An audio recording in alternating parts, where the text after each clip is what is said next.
welcome. You're here for banning smartphones, screen time research to inform school policy and student mental health needs. I can't think of anything that's hotter topic than this right now. And we're so glad to have Carrie Rogers-Whitehead here with us. She's a CEO and founder for Digital Respons-Ability, and Dr. Christopher Ferguson from Stetson University, who's a psychiatrist and will give us some of the insight to the deep dive research that he has done. And I'll give you a little bit more of a formal introduction in just a moment. But before that, my name is Joyce. I'm your moderator. And I'm checking out the chat, so do keep active in there. I'll be getting all the questions on over to both Dr. Ferguson and Carrie as we go along.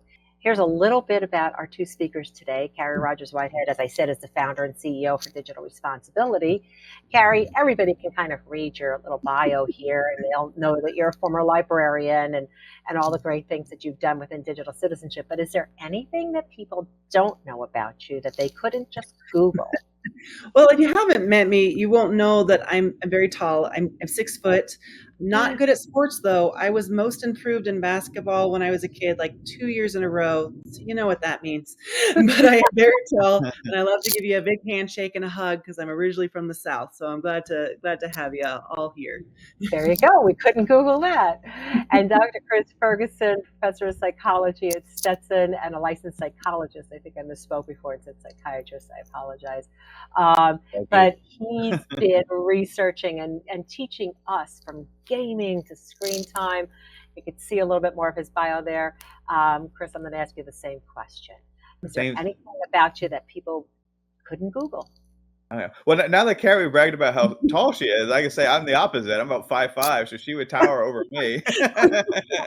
but what I was gonna say is that actually when I was a teenager, I learned to sword fight, which is an unusual sort of thing. Yeah. Which probably says a lot about my interest in general. I like a lot of nerd stuff like Dungeons and Dragons and all that kind of stuff. So, yeah. that is pretty cool. And yes, I'm more down at your level, Chris. I'm even shorter than that. I'm about 5'4". So when Carrie and I get together, it is definitely Mutt and Jeff. So yeah, I think we'd like to find out a little bit more about our audience. So if we could put up this first poll, tell us a little bit about yourself, folks. Just click on the option in front of you there. What is your role in education? Are you in school leadership, an elementary teacher, or elementary, as they say upstate New York, secondary teacher, a library media specialist, or something else? Just put it on into the chat. And I see options, lots of others. Yeah, lots of others here. High school counselor, certified teaching assistant, school psychologist. I've seen the school psychologist, yeah. Yeah, a few of those. Excellent, yay. Right on. Right. Research associate, ed therapist, going well. Yeah, occupational therapy, yeah. Nice. Okay, I'm going to give it another moment or two. School board members. School board, okay. We got people with power. There you go. Just, the leaders, we need to kind of get to this. All right, so I am going to share the results with everybody here. I think that should be shared with you. And looks like we have the most under others. About half of the audience is under others, and we can see them in there. And then the next two biggest categories are school leadership and secondary teachers. So welcome, and thank you for that information. And let's get on into it, folks. Let's talk about what's happening with cell phone bans everywhere, coast to coast and worldwide. What's going on? Well, I wanted to give a little context for this. So I've quoted Dr. Ferguson for a lot of our work with digital responsibility and digital citizenship because he has a really nuanced, balanced view of this. He looks at things long term.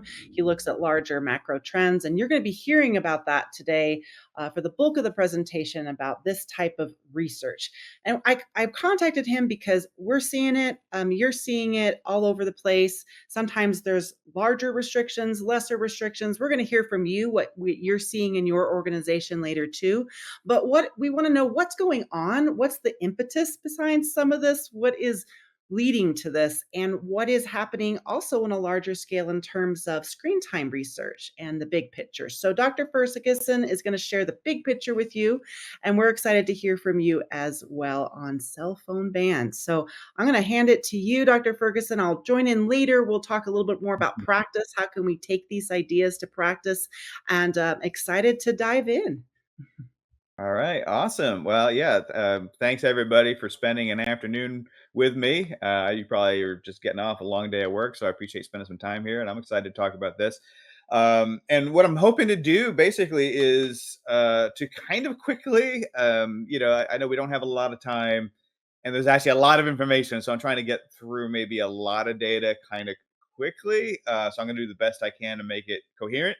But yeah, I mean, this is obviously a big topic. People are talking a lot about technology, particularly smartphones and social media, and whether this is or is not a concern for teenagers, preteens, other kids, or even adults, maybe possibly. So I'm going to try to do the best I can to go through like where the science is right now, which is probably going to look a little different from maybe what the public narrative is about some of the stuff. This is a very controversial topic, so hopefully you all like controversial stuff. I do like controversial stuff. I think it's pretty interesting. But you may hear some things that are different from what you've been hearing, perhaps among your colleagues in the the popular press, among policymakers, et cetera, et cetera. But these are some of the questions that we really need to try to figure out. I mean, I think these are the questions people are kind of asking in different ways. Is first off, is there a mental health crisis? Right? We hear a lot of talk about this idea that teenagers are experiencing a mental health crisis. So first off, is that true? And if it is true, like who's having a mental health crisis? Is it teenagers? Is it society as a whole? Is it sort of unique to a certain age group, or is it not? And that's sort of a nuance that I think you might be sort of surprised by the answer with. Also, where so is it everywhere? Which is kind of what people are kind of saying, that this is sort of an international phenomenon. Or is it specific to the United States? And I think, again, the answer is going to be sort of interesting a little bit there. And then, of course, if there is a mental health crisis, and I suppose we also should ask what do we mean by crisis also, but if there is a mental health crisis, is it true that social media or smartphones or screens more generally are involved as a causal element, not just correlational, but a causal element, in this phenomenon? I'll probably just start using the term social media, maybe to refer like, kind of broadly, social media, smartphones, and maybe other screens as well, just to kind of shorthand a little bit. And then we are seeing, certainly in Florida, which is where I'm from, there's a statewide, basically, ban on cell phone use in class, and some districts are expanding that to outside of class. Other states are doing similar things as well. The popularity of these, at least in Florida, have been somewhat mixed with parents, actually, which is sort of surprising to me in a way. Some parents are actually pushing back against these because they don't, especially the out of class bans. And maybe we can talk about that a little bit. Some parents love them, some parents don't. So it is a mix of responses to that. But the question is really, what are they designed to do? And I don't know that there's always clarity on what the goal is. And then also, do we have evidence that these things actually meet any particular goal? So we'll talk about that a little bit. And then, of course, there's the flip side of this is, we've known historically that, basically continuously for the 20th century, people have panicked over various forms of media and technology, literally the original telephone to the radio to comic books to television to rock music to Dungeons and Dragons to video games, and now we're onto social media. So the question becomes, is social media different? It might be. Maybe this is the one, and all those other things were mistakes. Or maybe it's not. Maybe this is just a repetitive pattern that we found ourselves in. And how do we know? I mean, so are there things that we can look for that maybe would tell us, okay, hold on, we need to just, dial things back a little bit. Maybe the concern is reasonable. These are hypotheses we should be looking into, but maybe we shouldn't leap to a conclusion. So that's what I'm hoping to do over the next, maybe I timed this at a half hour, so hopefully I can get this done in a half hour. So I'm going to do my best at any rate. So let's try to figure out. The first question is there a mental health crisis anyway? And the answer is maybe. It's complicated actually. There's not a really super clear answer to this question because there's lots of different data to look at, and the data don't always line up. And it's a little bit more nuanced, maybe, than simply saying, yes, there's a crisis, or no, there is not a crisis. Now, my argument, and other people have argued the same thing, is that probably the best data to track for time trends in terms of mental health is suicide data. Now, people will say, well, not everybody who has a mental health problem is suicidal. That's absolutely true. It just happens to be that the reliability of that data is better than other forms of data. And kind of put it bluntly, same thing with homicide. When you're trying to track violent crime, a body's a body. There's less ambiguity in how to interpret that data. I mean, yes, sometimes reporting standards do change, so it's not perfect, but it's probably better overall than other forms of data, like self-report data, for instance. So self-report data has a lot of problems. People answer questions differently. Diagnostic criteria change over time. We know the DSM changed in 2013 and made it in some ways easier to get a number of mental health diagnoses, including depression. The ICD in Europe is always changing as well. So that is kind of an issue. So there may be ways that other forms of data don't necessarily give us the kind of like reliable evidence we may hope. The other thing that's been pointed out that even if you look at things like hospital reporting data, so hospitals are increasingly required to report on self-injuries or suicide attempts, particularly among youth. And that might be one thing that we can track. But it is now known, and I'm pointing out some recent research that was done on this, that it appears to be, to the extent that there are any trends in hospital data regarding youth self-injury, for instance, those do appear to be explained pretty much entirely due to changes in reporting standards. Okay, so we know that is a bad data source at this point, at least in terms of if we're trying to make any kind of conclusions about time trends. The changes in reporting standards make it impossible to use this data to track time trends. Now, there might be time trends. We just don't know using this data. And that's why I think the suicide data is probably the most reliable. So what we know from that is that, kind of fitting the narrative, if you look at U.S. suicide data using the Centers for Disease Control, their data, you will find that indeed youth suicides have increased over the last 10 to 15 years. However, what's interesting is if you look at other age categories, pretty much all other age categories in the United States have also experienced increases in suicide over the same time frame. And what's interesting, and I'll show you this on another slide, I'll actually just show you kind of the graphs and stuff, that the two groups who commit suicide the most in the United States are mid-20s Native American men, which is probably not a terrible surprise. A number of young men in reservations live in poverty, they have few job prospects, et cetera, et cetera. And the other group is late 40s, early 50s white men like myself. Now, just to be clear, I'm not making a cry for help here or anything. I'm doing fine. My life is good. But it does tend to be people in my demographic category who commit suicide, probably the highest or the second highest, along with young Native American men. Teen girls, who are the focus of sort of everybody's concern right now, are actually demographically one of the least suicide committing groups. Now, their numbers have gone up, but they have not gone up as dramatically as have the suicide numbers for middle-aged adults, and particularly men. So there is something going on in the U.S. It does, and we might call it a crisis. I mean, it's going up, but it doesn't seem to be limited to teens, and it doesn't seem to be limited to groups that are high tech adopting. So, and of course, a lot of this is also going on with people who are lower income, and other sorts of issues are going on there, as well. What's also interesting, and the CDC reported in 2022, is that youth suicides, so teen suicides, decreased by 9%. Which is a pretty good number for 1 year, for a 1 year drop. And that was true for teenagers, but not older adults. Okay, so teenagers drop, but older adults did not drop in suicides in 2022. Now, what's interesting about that is before any regulatory efforts have been put in place. It's before the cell phone bans in schools. So we've seen a decrease prior to anything actually being done. There's no evidence that teenagers use less social media in 2021, 2022. So this drop started before we did anything, basically. Now, it could be a 1-year blip. The numbers might go up again. I hope they don't, for a lot of different reasons, obviously. But if this trend continues, that's something for schools to watch, where schools have put in, cell phone bans. They may misattribute any improvement in youth mental health to cell phone bans, when in fact it was already a trend that had started before the cell phone bans were put into place. So it's just something to keep in mind, as schools are, interpreting whether their efforts are successful or not.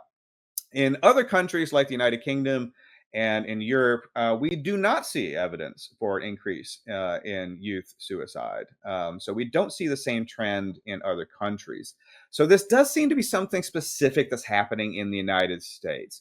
And I'm going to show you some of the stuff in a few graphs here.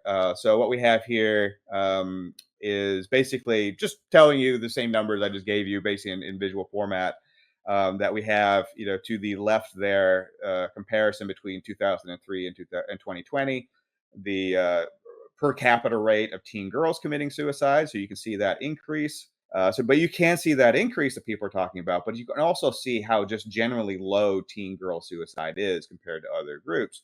And then by contrast, in the middle, those high numbers, those tall towers, you can see that Native American men have a relatively high suicide rate, and you can also see that massive increase in their suicide rate between 2003 and 2020. And same thing for Caucasian men who are in their late 40s and early 50s. About as high as Native American men in 2003. Didn't increase as much as Native American men by 2020, but still a pretty big increase. And again, you can see that raw increase is much larger than the increase was for teen girls. Okay, so something's going on in the U.S. It's not as simple as saying it's teenagers. Okay, so something complicated is going on, and it's affecting everyone, not just teenagers.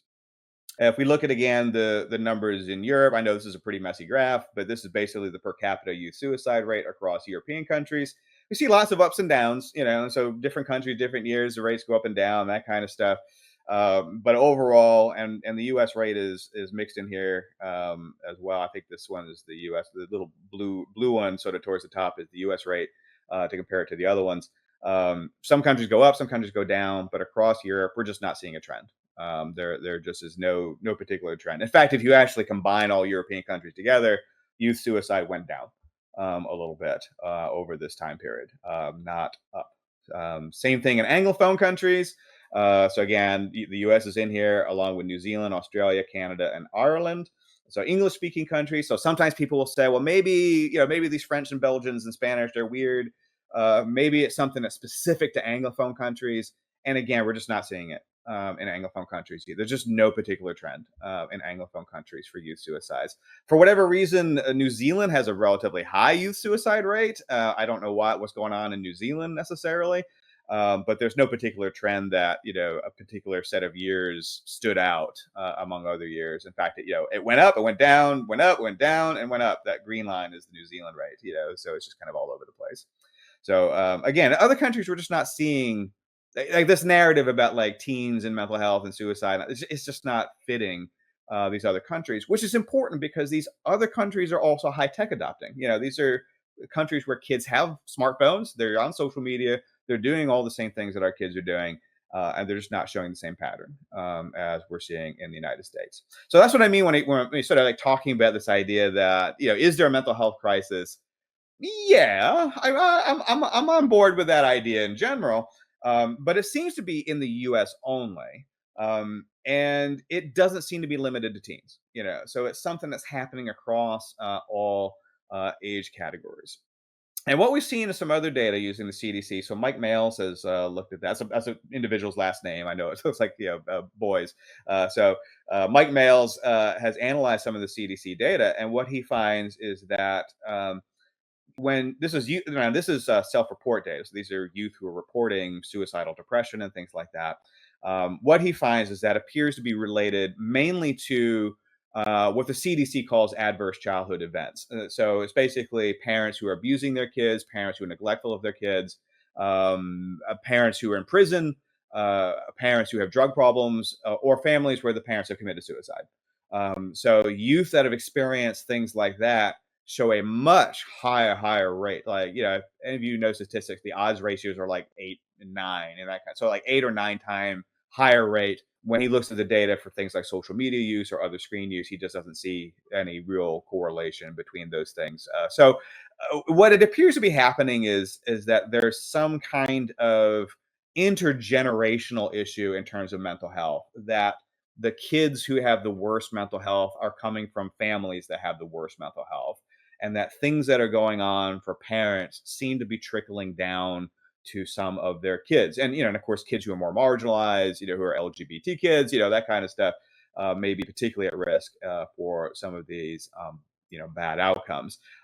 Unfortunately, that's not as, I'm going to use the British way of using the word sexy, necessarily here, but that's not as sexy a narrative, I think, as the tech did it, and all we need to do is take the smartphones away and everything will get better. Which is why I don't think we're talking about parents and families and families at risk and all this kinds of stuff, and adult suicide.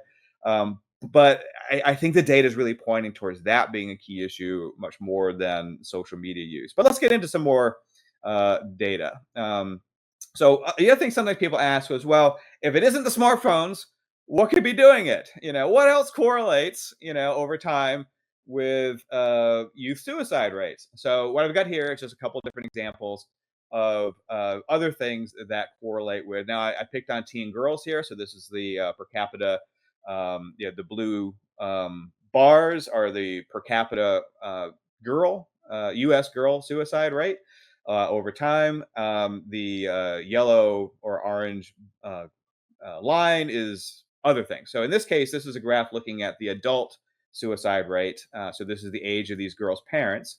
Now, if you swapped out girls and put in boys, you see basically it looks the same, essentially. So it's not that much different for girls or boys.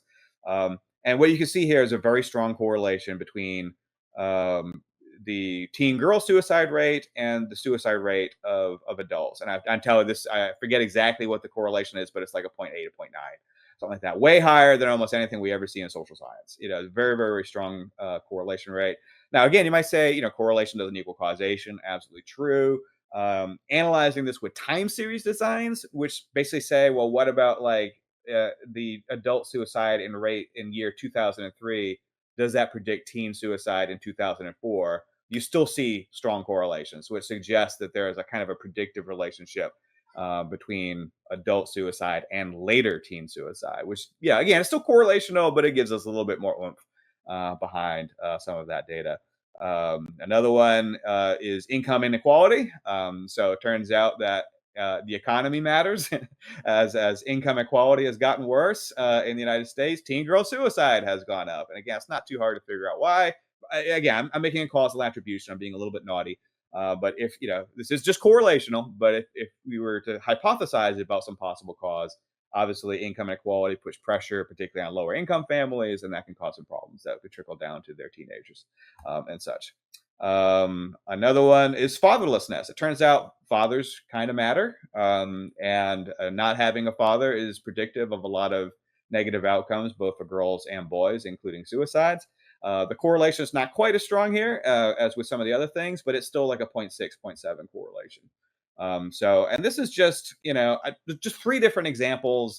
We could probably pick a bunch of different things, pressure on parents, the ability to for kids to play freely without being supervised, the amount of activities we expect kids to do, the difficulty of getting in university. Probably pick a whole bunch of different things out.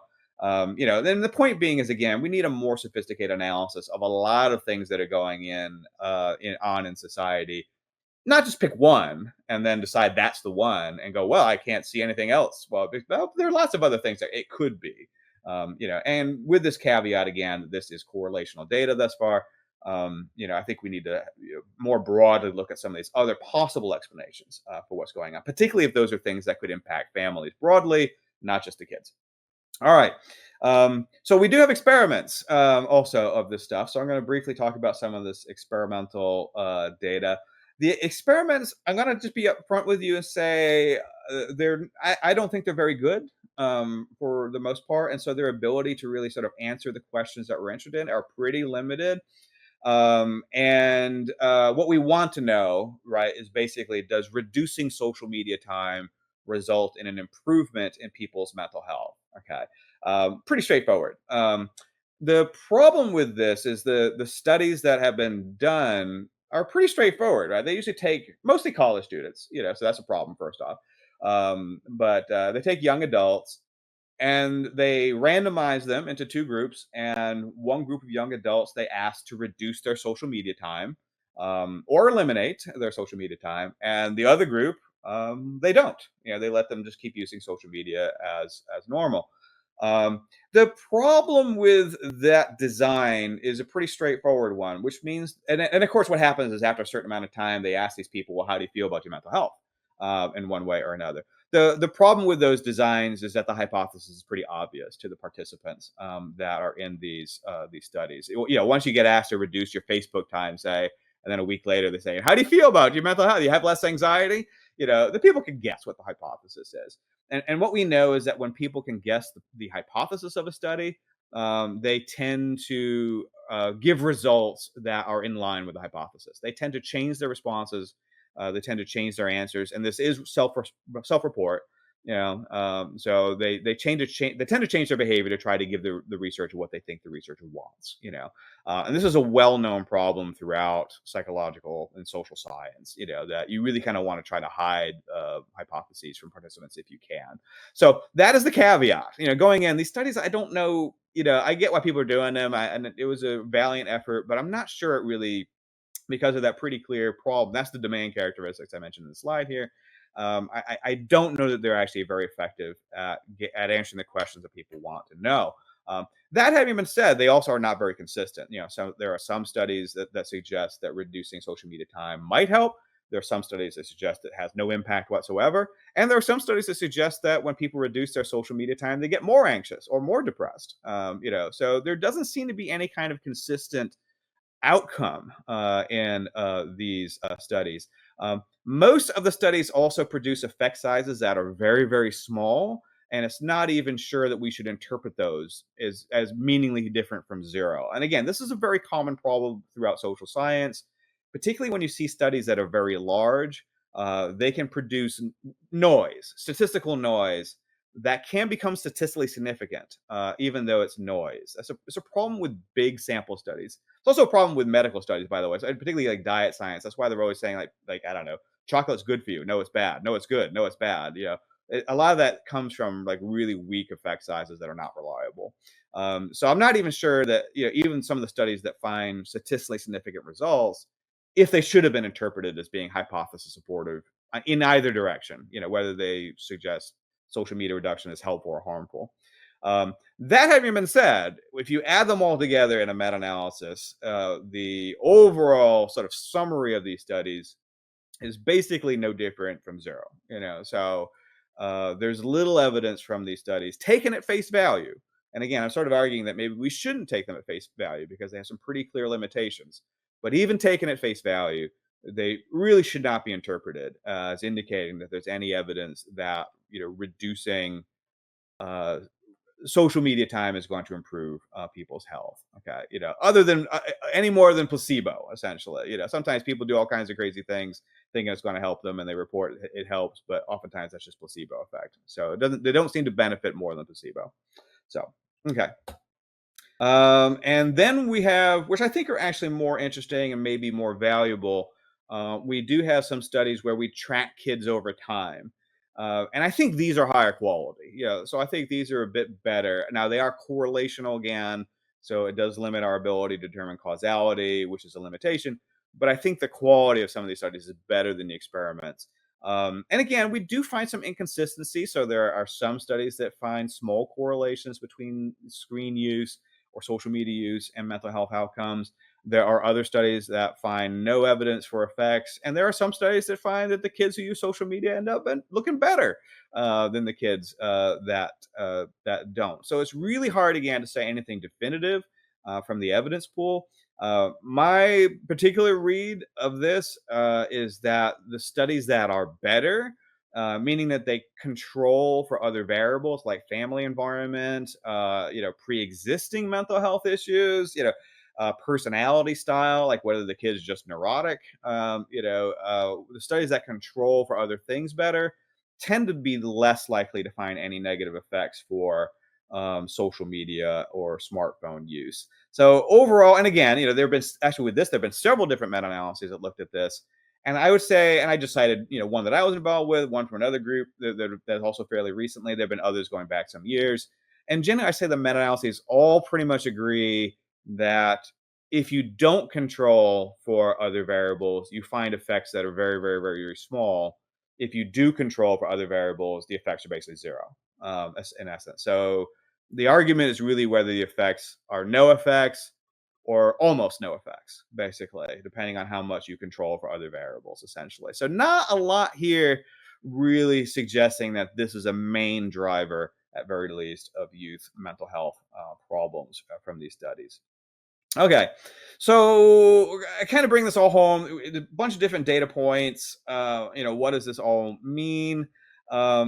Overall, at the moment, the evidence we have is partial, right? A lot of the best evidence is correlational, not causal, and that limits our ability to make causal statements, particularly from those experiments. They're not very high quality. But overall, we're just not seeing from the data a lot of good evidence to suggest that smartphone or social media use or other screens are driving mental health concerns among youth. Also for classrooms, so unfortunately, this kind of goes back to like the cell phone ban idea in a lot of schools.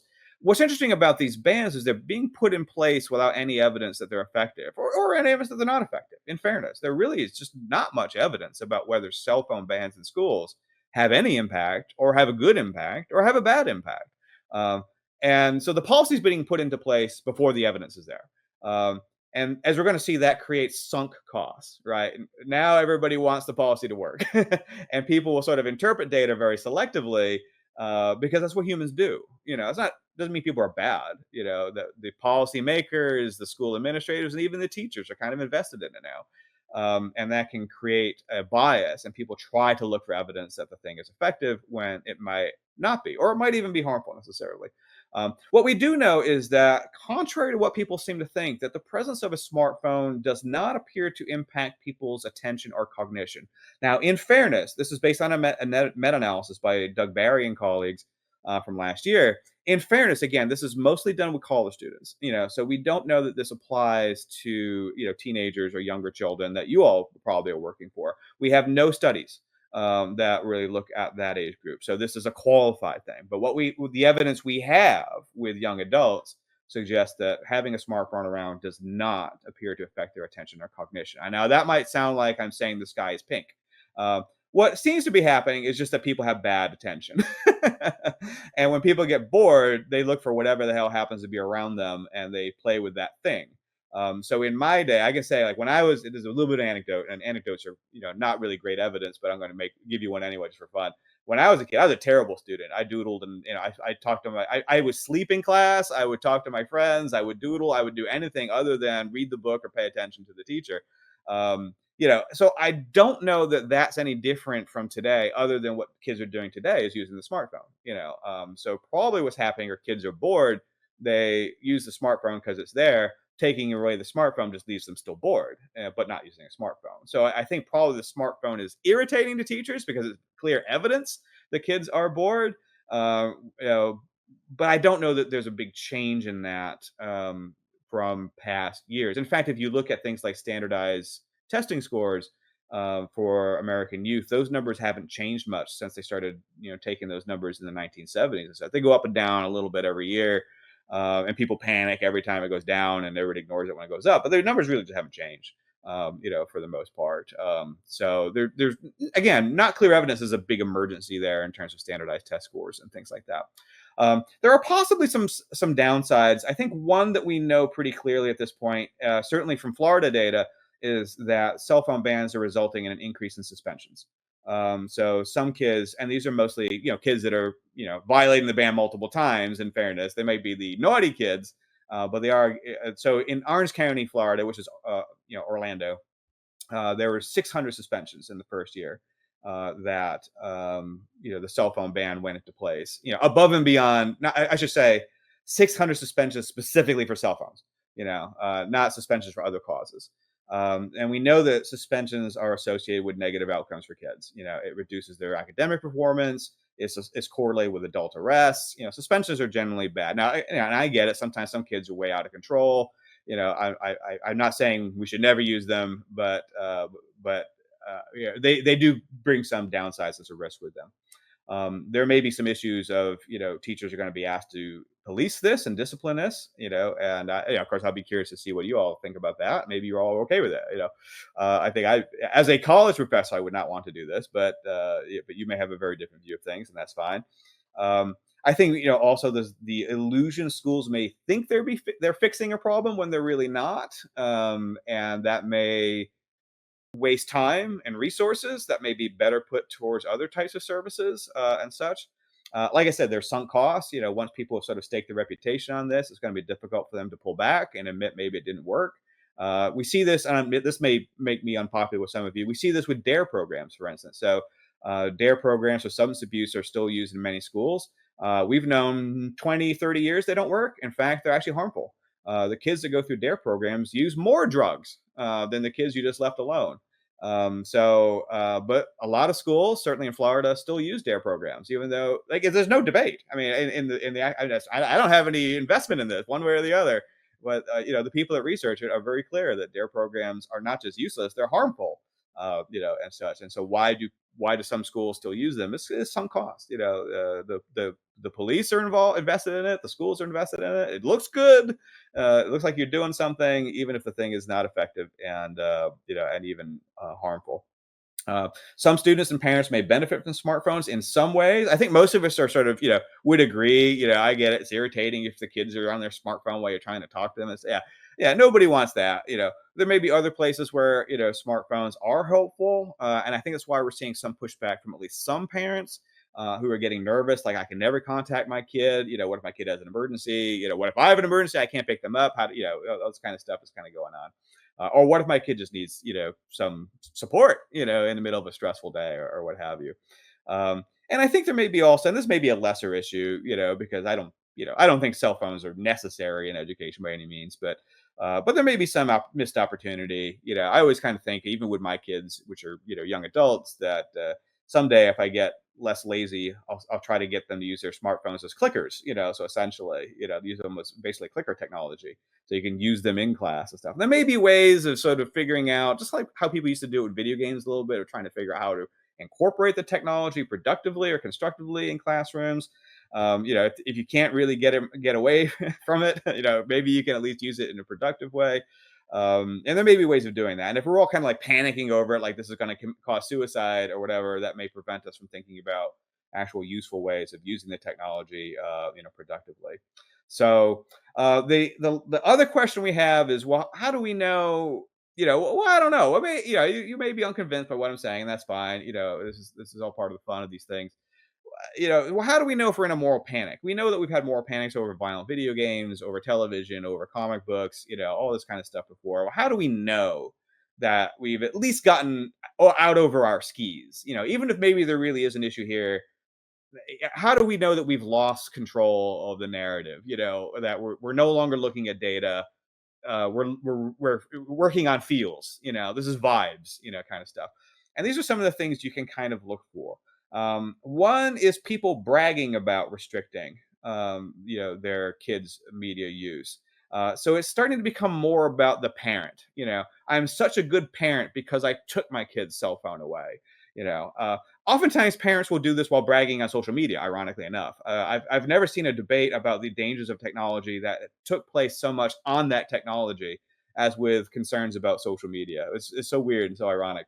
But I've seen lots of parents kind of do this, like, basically, for lack of a better word, virtue signaling essentially about what great parents they are, because they got into some argument with their kid and took their technology away. The moving of goalposts. I think this is going to be a big one actually for cell phone bans, because I think a lot of cell phone bans are going in without any clear idea of what they're supposed to do, without any clear metrics. Like, here are the things we're going to look for to see if this thing is successful or not. And that's going to be a temptation to invent data on the fly, essentially, or look or cherry pick for data to support the cell phone bans and ignore data that suggests they might not be so great. It'd be different if people went in saying, well, here are the 3 data sources that we're going to use before we implement the ban, and we're going to look at those, and we're going to pre-register our analyses in advance so we can't monkey with them. I would be a lot more convinced, by that than sort of post hoc analysis that a lot of people do. But you kind of see this of like, if you say, well, it looks like social media isn't really hurting teens, people say, well, okay, well, maybe it's not all teens, maybe it's some group of teens, maybe it's not boys, maybe it's girls. Maybe it's not, maybe it's not healthy teens, but what about teens who are at risk? What about, gay teens? What about these teens? What about those teens? It's that moving of goalposts, you see, they might say, well, okay, well, maybe Europe's fine, but maybe the US is special. Maybe American kids are somehow, vulnerable in ways that European kids aren't, So a lot of this kind of like, yeah, but what about this? What about that? I mean, raising other hypotheses is not a bad thing, but just, keep an eye on it. If you just keep moving the goalposts around, at some point, a little bit of self-reflection may be, kind of useful. Citation bias. So this is when I just was looking over a statement by some US senators claiming that like all parents, recognize the dangers of cell phones. Like, I don't think so. I don't think everybody agrees on anything. Or all the evidence, shows that cell phones are dangerous, or that kind of stuff. That certainly is not true. I'm in some ways trying to, give you a counter narrative to some extent, but I've told you that there are some studies that suggest, cell phones might be harmful. It's just not all the studies, right? I've said that the studies are kind of inconclusive. They're all over the place. Be wary of people who don't tell you that. Watch out when people say all the evidence suggests, this thing is true on either side. And because they're cherry picking the evidence at that point. For some reason, in moral panic, cigarettes always come up. I guarantee you, when people start talking about cigarettes, that's a big red light. Just like the cigarette industry, we don't let kids smoke, right? And so somehow cigarettes always come out. That's always like the goal, I think, that people want to achieve with some of these things. So just watch out for that a little bit. Comparison to other things that are not speech. So social media is speech. It is protected by the First Amendment. So other things, how we regulate other things is different from how we regulate speech. And that's going to come up in a lot of these court cases. And I'm very interested to see how that works out. And I made this one a little bit funny. Like, well, we don't let kids pilot nuclear submarines, right? So why do we let them do this? But, obviously I'm joking about that one. But people say, we don't let them shoot guns. We don't let them drink alcohol. We don't let them do this sort of stuff. Well, all those things are not speech. So speech is very different. It's handled very different, in the Constitution. And the evidence base for those things is very different from the evidence base for social media. Ad hominem attacks, you must work for the social media companies. So I'll tell you right up front now, I do not work for the social media companies. I don't get a dime from them. We were just talking about that earlier before everybody got let in, by the way. So reverse burden of proof. Can you show that social media doesn't cause harm? Okay, that's not how science works. You raise a hypothesis, it's the burden of proof is on you to support the hypothesis. Can you come up with an alternative explanation for why teen suicide rates are increasing? Now, I actually did. I actually showed you several slides of possible alternative explanations. But again, that's sort of reversing the burden of proof. And it always makes me interested. People get angry. I haven't looked at the chat yet, so I'm going to look at the chat later and see how many angry people there are. We'll see if there's angry people. But it is funny, like in these moral panics, people get angry if you say, well, it turns out maybe screens aren't as bad as you think they are. I mean, not that, maybe there are some reasonable guidelines, or maybe, we don't want kids on them 24 hours a day. There may be some, nuances in there, but generally speaking, this isn't as big a deal as you think it is. Some people feel good about it, but some people get outright angry. And I think that goes back to the first bullet point, because they invested themselves in trying to make themselves look so moral by embracing the narrative. If you then tell them the narrative is false, then that causes them to question the morality of their decisions, which none of us like to do that, for the most part. So, all right. So conclusions, and I want to leave a little bit of time for Carrie, so I'm just going to breeze through this really quickly. Basically, the conclusion is we don't really have this great evidence pool right now that would support cell phone bans in schools or regulation at the state level or other things like that. I think that's going to make its way up through the courts. I think the courts are going to see that, and you're going to see a lot of the stuff get shot down. But I'm predicting the future, and I can't always do that very well, so I'll be very curious to see how some of this stuff works out. But yeah, I think that's what I got for you. So I'm going to turn things back over to Carrie. No, Thank you, and thanks for the conversation here too. I love hearing the comments, and we encourage these questions because it's complicated. There's nuance. There's a lot of variables. This is what I always say. There's not one thing that makes you do one thing. There's a whole host of issues. So we love the comments, and I want to hear from you a little bit in this our next poll. So Joyce, I don't know if you want to pull up the next poll and show them what we have and hear what you have to say. We tried to build a little spectrum in this because there's from all complete bans, and there's from some restrictions, less restrictions. So we want to get a sense of how things are doing. So I do appreciate that, and I appreciate the nuance, Dr. Ferguson, and I appreciate you also saying we don't know some things, right? Yeah. We need more data on this. We need more K through 12 data on this, and I appreciate you and other researchers trying to get that data and trying to do it in a good methods, and not just relying on self-reports. Okay.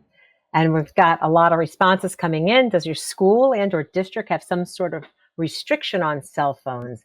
And we've got about, can't tell the number that are in right now. I'm going to give it another second or two. All right, let's give this. And I think it depends. Up there. Yeah, it depends. Not sure. So about, if you can see that now, folks, about 30% say yes, a complete ban. About 36, it depends on the school or the classroom teacher. So isn't that kind of interesting? Those are the two big responses in there. And we've seen a lot of dialogue in the chat about folks who've got positive and some negative thoughts about, the limitations for cell phones and implications on mental health. But it's quite interesting. So there you go. Oh, okay. We got a mix, and we just also have a mix on how your school is impacted or your school deals with this. So we really appreciate hearing that. And so I wanted to spend the last few slides before we open it up more for Q&A, and I'll go back quickly because I know we have a lot of questions in the question box. Put your question in there now, and we'll hopefully get to it as we go through. But I want to echo a little bit of what Dr. Ferguson was saying, is that he focused on mental health. That was the focus. That was the title of this edWebinar. But as others have said, there can be many different effects of what things do, right? That maybe a school decides to have a restriction for other reasons. I think what Dr. Ferguson and I are saying is we want to do this in not as much as we possibly can in an evidence-based way, looking at the big picture, trying to understand this why, and involving those multiple parties there too. I saw one comment around, what about kids with special needs? This is a complicated issue, and sometimes a ban is is like a hammer to a tiny little pin. And how can we look at this in a holistic way, understanding what are the actual impacts? If the reason is we're banning this because of mental health, the argument I think Dr. Ferguson and we're trying to make is that it's more complicated than that. And we should look at some different factors and variables there too. And of course, implementation makes a big deal, right? Are teachers empowered to enforce these things? Is their voice being heard? What are the consequences? Most schools do have some kind of restriction. This is at the K through 12 level, some kind of restrictions, but that can vary widely. And that can be kind of confusing for students when things shift and change, and confusing for parents when things shift and change as well. So these are just some broad suggestions, but I want to also encourage you to involve your students. And this is something I can say with Digital Respons-Ability, we're the sponsor of this webinar, and we surveyed a lot of students. We've done a lot of focus groups, and we find similar things. What the students tell us, the teens tell us, and the young ones tell us, it's nuanced. Some of them don't like it. Some of them feel bad. Some of them feel great. But talking to them helps us create our curriculum better. We try to respond to the needs of the students and not make assumptions. So what are the students saying? How do they feel about it? Do they feel it's a distraction? Do they feel it's great? How do they feel about their phone and their relationship to their phone? And we ask a question a lot of how do you feel about your own screen time? And it's interesting to get a variety of, some students are like, it's great. I got great screen time. And some students are like, I got brain rot. So you're going to find a wide variety of how students feel, but involving them in the process helps with that implementation. It helps with the compliance, and it might teach you some things that you don't necessarily know. This is also a teaching opportunity to involve them in some of on that classroom level. What do you think the consequences should be? What do you think the rules should be? How does this look like in our classroom? And it really does empower them. And I'll bring this larger question then I think that we're coming to is, what is the why?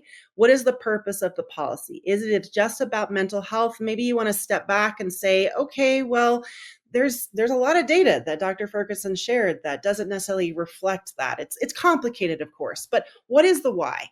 Why are we doing this? Are we doing this because of pressure, because of behavior instances, because we want to deal with distractions, because of parents, because of legal concerns? So I just encourage all of us as we're talking about these policies, and I love this conversation, we'll have more of it with this Q&A, to think about your purpose and your why. Because sometimes when one school does it, another one jumps in, or we're often reactive and not very proactive. And it's easy to get kind of riled up with all the emotion and all the attention that this subject is getting, all this media. It's hard to be kind of in the middle. You get pulled both ways, right? But what is the why? What's the nuance? Let's get a little complicated in here and take some deep critical thinking thoughts of why we're having these policies. So I want to hear for you and Joyce. I know that you've been checking on questions here, or we can have this broader discussion. But I'll have you start us off, Joyce. And if you had something you want to ask, I know you had some questions for Dr. Ferguson to ask too. Yeah, I sure do, and I think that this is probably one of the more interesting chats that I have seen in a long time. So I want to give everybody who has participated in this just like a real big thumbs up. Yeah. And it's hard. There's a lot of different questions going on here, and we have like 8 minutes left. So one of the questions that I think we kind of almost had anticipated when we were doing our planning call was stated by a number of people. So at least 3-4 people have mentioned the book by Jonathan Haidt, An Anxious Generation, and saying that this was kind of different information from that study. And I know that you've got some thoughts about that. So if you want to kind of answer that, why is this different, and how'd you get there? Yeah, so the Anxious Generation is basically a book of pop psychology. It's not done by someone who does research in this area, which isn't always it doesn't always mean. I mean, he's a smart guy, and I don't want to be too negative about it, but the Anxious Generation has not been reviewed positively by scholars in this field. I actually put in the chat a review by Candace Odgers, who is one of the best known researchers on social media effects in youth, and it was published in the journal Nature, which is the one of the preeminent journals in science, and it was very negative. Essentially, if you bought the Anxious Generation, you wasted your money, and you probably should ask for a rebate. It grossly distorts the evidence. It misrepresents the science in this issue. It is not a book that anybody should build policy or any kind of school policy or state policy on. It is definitely, if you want to sell a lot of books, then promote a moral panic, and say the sky is falling and this is, an immediate emergency. If you want to actually try to explain science to people in the real nuances and complexities where that science actually is, then people don't buy the book. that's just the reality of it. So fear mongering sells, and Anxious Generation is absolutely a fear mongering book. And I actually, if any of you do have it and you read the thank you page, you will find my name. I reviewed it for Jonathan Haidt, and I warned him that the book deeply misrepresents the science in this issue, as often happens with moral panics. So we had that happened with video games. There was a person, Frederick Wortham, who did the same thing. He wrote with comic books in the 1950s. He wrote a best-selling book. It influenced national censorship policy around comic books, and it turned out it was all hogwash, basically. And that's the case with the Anxious Generation too. None of you should use the Anxious Generation to develop any kind of school or state policy at all. Oh. And I did just put in the chat a little bit about your Substacks, if you want to kind of tell people what that is so they can subscribe to that. Well, yeah. So Substacks, of course, are just blogs essentially, or newsletters, where basically anybody can create one and keep people up to date with whatever the work they're doing. You can use it for fiction. You can use it for the research you're doing.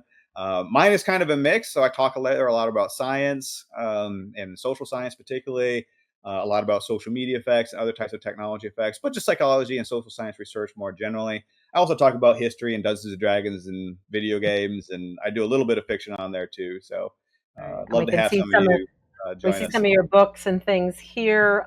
Here's another question that had popped up early on when we were talking about the suicide data. Was that just on actual deaths, or was it taking into account attempted suicides? One point was made by an attendee, and there was a lot of discussion about it. One attendee said, maybe the middle-aged men just had access to more lethal types of Yeah.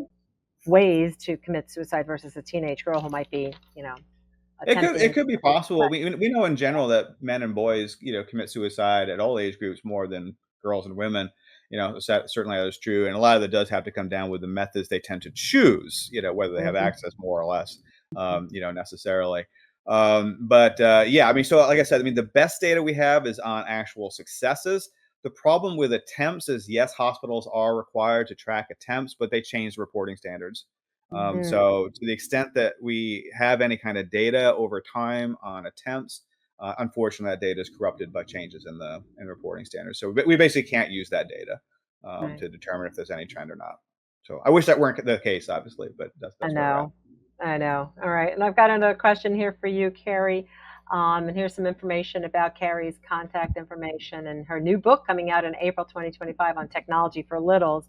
But Carrie, you talked a little bit about some of the things that you teach through digital responsibility. Um, and a lot of the questions that came up were, or the comments were, how limiting cell phone use in the classroom made help students be more engaged, that it helped teachers manage the classroom better, that they had more control and they were, there's less cheating. There's all this. So one person said, there's almost kind of a couple of conversations going on here. Mhm. Classroom management versus Yes. mental health. You want Mhm. to talk a little bit about that and how you do work with that? I mean, you train tens of thousands of teachers and Yeah. parents, students all over on digital citizenship. I mean, we're in a classroom all the time. We've been in there for years. I remember right after COVID going back to one school teaching digital wellness, and a kid having a meltdown, not having his phone. So I remember like right in the middle of that classroom management piece. So it's sometimes hard, especially when we've had those habits that bleed into school. You also have, especially with our teens, they have different rules and norms wherever they go. They might have jobs, they might be driving, they might be on phone, and then they can't have their phone, and then there's different rules. And that's kind of confusing. So a lot of times when we say, oh, a policy or a program or whatever didn't work, it's because the implementation was off. And what I'm hearing a lot from teachers too is that they don't always get supported the way they want, or it comes from top down and it's not necessarily involving everyone there. And it's hard to implement those policies when other teachers are doing different things, when another school has another rule, when this rule's here and this rule's there. So I would emphasize in terms of the policy, sometimes we will create it but don't evaluate it. How successful is this going? And is it like standardized, and how can we support each other? Because it's hard to be the one teacher, the one person in there that has this rule and it's not being backed up by a principal, or it's been different in other rules. So I would really emphasize implementation when Right. you're working on policies. I don't know if you want to add anything on that, Dr. Ferguson. Yeah, I mean, I think too, and I saw some of the chats that were sort of related to what you're saying of like, it looked like it worked for me, it looked like it worked for you. I Yeah. actually put a response kind of in there. It's like the reason we don't use that kind of data though is, anecdotes tend to be very biased. And like I said, once you get into like the sunk Mhm. cost kind of an issue, people will tend to try to look for evidence that supports the new policy. And what we need is really, and I'm not, maybe it's true. I'm not saying it's these sort of anecdotes are false, but we just can't use them because we know that they tend to be biased. What we really need is like, good, solid, objective, pre-registered evidence to see if these things are actually working. And we don't have that yet. We just don't, and it may turn out once we get that data, then in fact, what teachers think are happening is true. But we know from history that there have been so many other situations where people said, this is working, this is working, this is great. And then it doesn't. It actually is terrible. And DARE is a great example of this again, that it actually backfired. And the whole time people thought it was wonderful, and now Mhm. we know it was terrible. Now, again, this might not be the same thing. We don't know that. But Yeah. we need good evidence. We don't have it. And one size does not fit all, right? I mean, it's kind of Yeah. there might be some kids that do benefit from it, and maybe some direct instruction as to the proper way that one should be behaving on social media and with using devices and Absolutely. helping them Yeah. learn balance, right? Maybe we Yeah. can talk about that because that can help in many ways too. Anything in excess can be bad. Media literacy is probably a better track than banning. Yeah. This idea that we're going to like prevent kids from using this until 18 and then just drop it on them at 18 Oh is my. a nuts idea. I mean, to some Yeah. extent, Yeah. that teaching kids how to use it responsibly is probably better. Yeah, and that's a lot of the work that Carrie has done with digital responsibility. But Someone we are said, who sponsored this Instagram? And I said, no, it's me. I wish Instagram would give me money. Give us money, Instagram. Also, to Dr. Ferguson. We're open to it. Yeah, I was joking that somebody I would have put money down that somebody did the ad hominem somewhere in the chat. Sure enough. Thank you so much for spending part of your day with us. This is a topic I think we could revisit. I think we could have like a weekly call on this and just continue chatting about it. We had hundreds of people on this, over 1,000 that have registered. I mean, just like wild the level of interest in it. So thank you all very much for spending part of your time with us. Thank you, Carrie Rogers-Whitehead and Dr. Christopher Ferguson. We hope you all have a great day and stay safe online. Thank you. Thank you. Take Bye-bye. care. Bye.